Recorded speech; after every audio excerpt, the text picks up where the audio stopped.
এক সুন্দর বনে বাস করত একটি পরিশ্রমী পিঁপড়ে, যার নাম ছিল পিপু। পিপু প্রতিদিন সকাল থেকে সন্ধ্যা পর্যন্ত পরিশ্রম করে চলত, খাবার সংগ্রহ করতে এবং তার গর্ত সাজাতে। অন্যদিকে বনের এক প্রান্তে বাস করত একটি অলস ঘাস হরিণ, যার নাম ছিল গতি।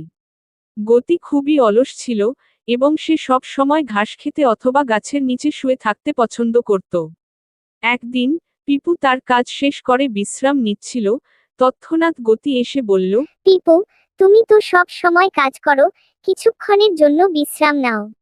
আমার মতো ঘাস খাও, বিশ্রাম করো, আর জীবনটা উপভোগ করো।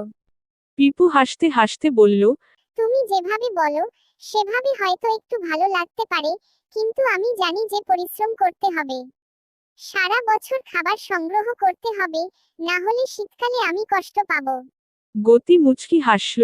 শীতকাল তো অনেক দূরে, আমি এখন উপভোগ করি, পরে চিন্তা করব। তবে কিছুদিন পর বনে একটি কঠিন শীত আসলো। গতি তার খাবার সংগ্রহ করেনি এবং এখন খুব কষ্টে পড়েছে। গাছের পাতা নেই, ঘাসও কম। সে দুশ্চিন্তায় ছিল, কেননা তার খাবারের ব্যবস্থা ছিল না। কিন্তু পিপু, যিনি সারা বছর কাজ করেছে, তার কাছে অনেক খাবার ছিল। পিপু তার খাবার ভাগ করে গতি সহকারে শীত কাটাতে সাহায্য করল।